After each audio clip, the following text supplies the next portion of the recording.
안녕하세요. 마인드맵으로 준비하는 신학기 온라인 특강 강사 이재철입니다. 이제 벌써 네 번째 강의네요. 네 번째 강의 주제는 독서 마인드맵입니다. 여러분 공부를 할 때 가장 많이 하는 게 바로 독서죠. 독서를 할 때도 마인드맵을 활용하면 많은 도움을 받을 수 있습니다. 책은 무엇으로 이루어져 있나요? 책은 바로 문장과 문단으로 이루어져 있습니다. 이번엔 마인드맵을 이용해서 문장의 종류와 활용하는 방법, 또 짜임새 있는 문단 쓰기 방법을 배웁니다. 이를 통해서 책의 내용을 효과적으로 요약하고 글을 쓰는 방법도 배워보겠습니다. 그럼 시작해 볼까요? 먼저 마인드맵의 중심 이미지를 그려볼까요? 스케치북의 크기에 따라 적당한 중심 이미지 크기를 정해주세요. 지금 그리는 마인드맵이 독서에 대한 마인드맵이니까 중심 이미지로 독서를 할 때 읽는 책을 그려볼까요? 물론 요즘은 책 외에도 스마트폰이나 PC 등 다양한 기기를 이용해서 독서를 하죠. 책의 모양을 떠올려 보고 간단하게 그림으로 표현해 보세요. 책의 펼친 모양, 두께 등을 표현해 볼까요? 몇 가닥의 선으로 근사한 책이 완성됐네요. 다음은 책 속에 들어갈 내용을 그려볼까요? 책 속엔 글이 쓰여 있습니다. 글을 이루는 가장 중요한 단위는 바로 문단이죠. 문단을 한번 그려볼까요? 뒤에 자세히 설명하겠지만 문단을 쓸 때에는 한 글자 들여쓰고 문단이 끝나면 한 줄 띄었습니다. 두 개의 문단이 보이죠? 글은 보통 여러 개의 문단으로 되어 있습니다. 문단은 하나의 중심 문장을 가지죠. 글을 읽을 때 각각의 문단의 중심 문장을 찾아서 정리하면 글의 짜임과 내용, 주제를 쉽게 파악할 수 있죠. 문단을 잘 활용하면 글을 잘 쓸 수도 있답니다. 그래서 이번에 그릴 마인드맵의 제목은 짜임새 있는 문단 쓰기입니다. 중심 제목을 말풍선 속에 써볼게요.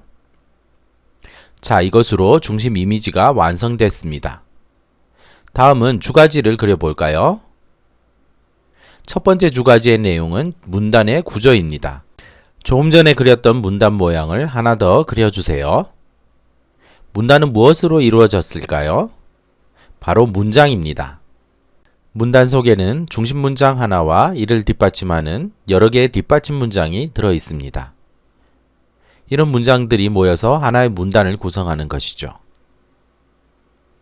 그럼 문단의 구조를 파악하는 방법을 알아볼까요?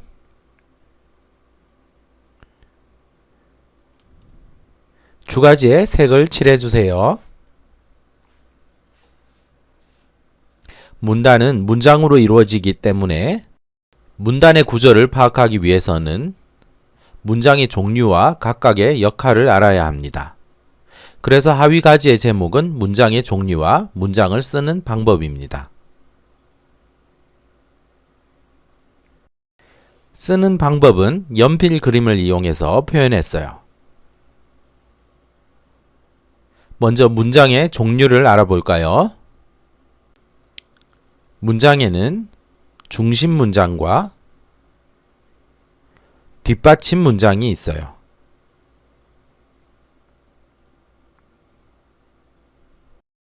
중심 문장은 말 그대로 문단의 중심이 되는 가장 중요한 문장이에요.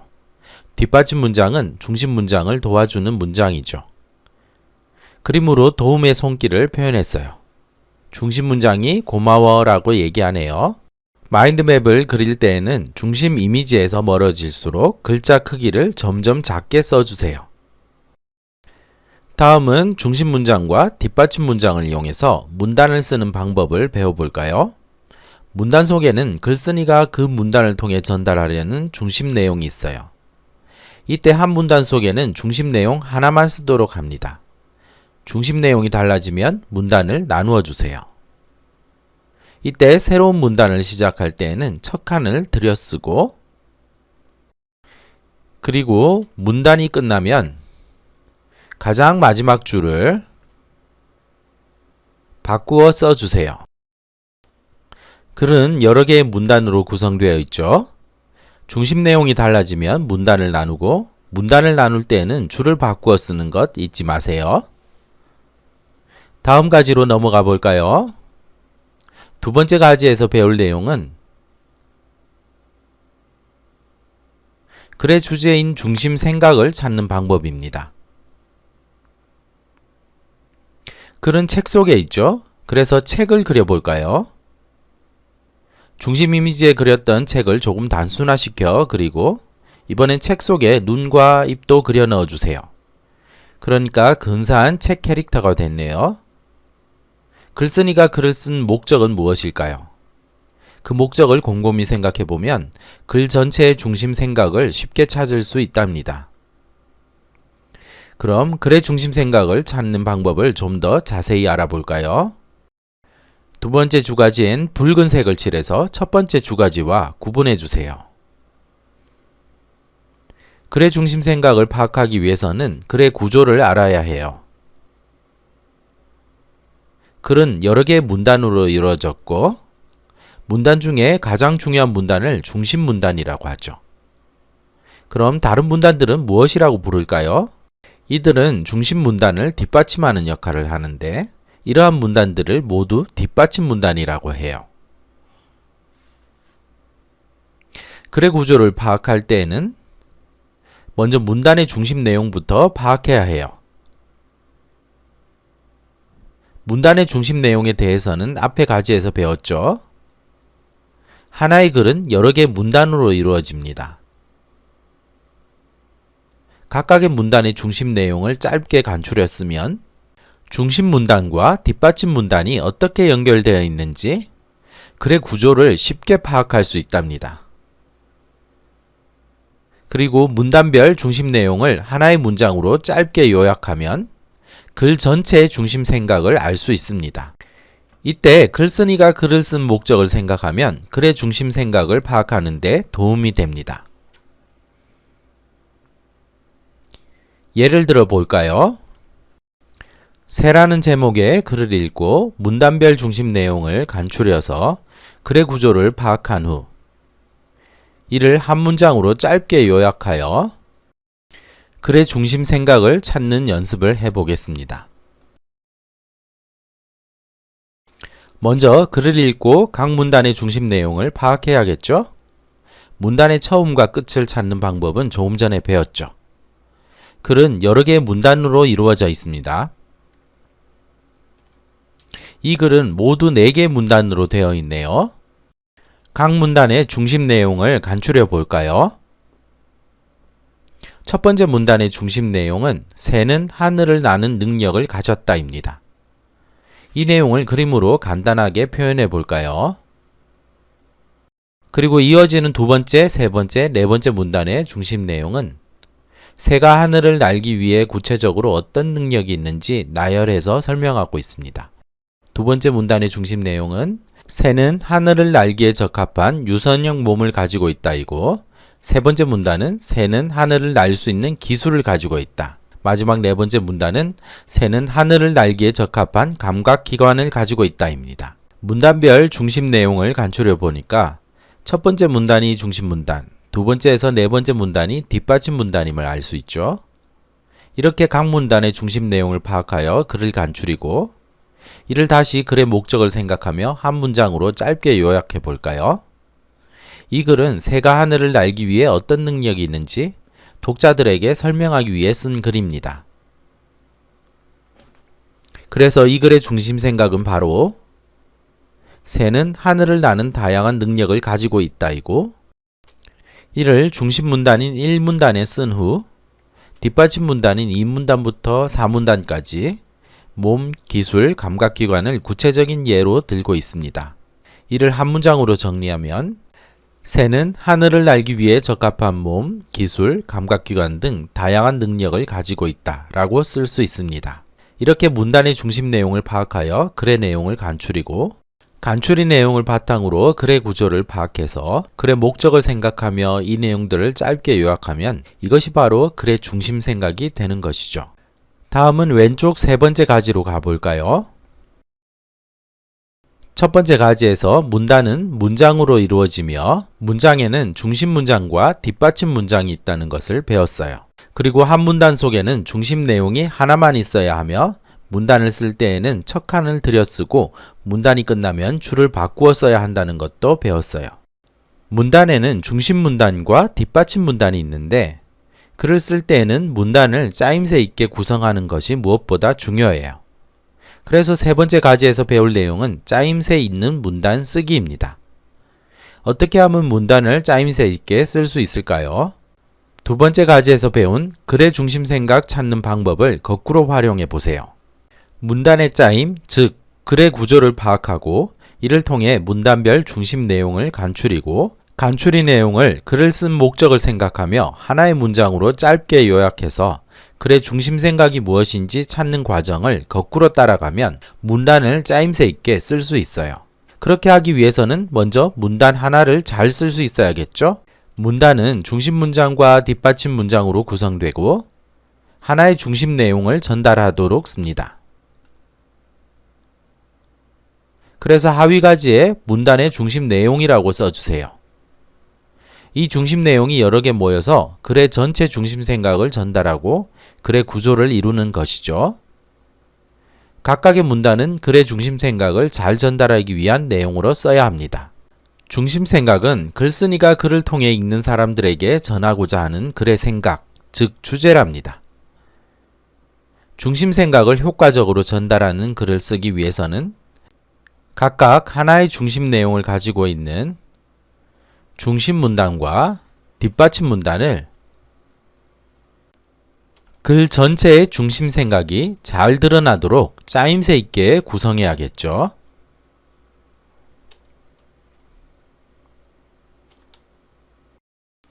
하나의 문단은 중심 문장과 뒷받침 문장으로 구성됩니다. 중심 문장은 문단의 중심 내용을 잘 드러내는 문단에서 가장 중요한 문단이에요.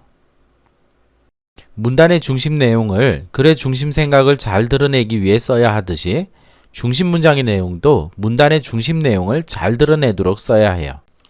그런데 중심 문장 하나만으로 중심 내용을 제대로 전달할 수 없는 경우 뒷받침 문장을 활용합니다. 뒷받침 문장은 중심 문장을 자세히 설명하거나 예를 들거나 까닭을 설명하는 역할을 하죠. 문장을 쓸 때 각각의 문장들이 어떤 역할을 하는지 쉽게 파악할 수 있도록 이어주는 말을 적절히 활용해 주세요.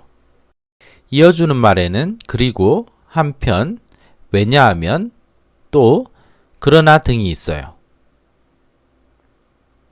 이것을 보면 문장이 어떤 역할을 하는지 빠르게 파악할 수 있겠죠? 이제 어떻게 하면 문단을 짜임새 있게 쓸 수 있는지 잘 알겠죠?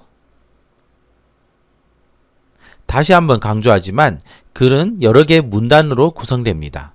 아무리 긴 글도 문단으로 쪼개어 읽으면 내용을 쉽게 파악할 수 있고 잘 풀리지 않는 글을 쓸 때에도 문단으로 쪼개어 생각하면 짜임새 있고 좋은 글을 쓸 수 있죠. 마지막 네 번째 가지에서는 지금까지 배운 모든 내용을 종합하여 글쓰기 요령을 배워볼까요?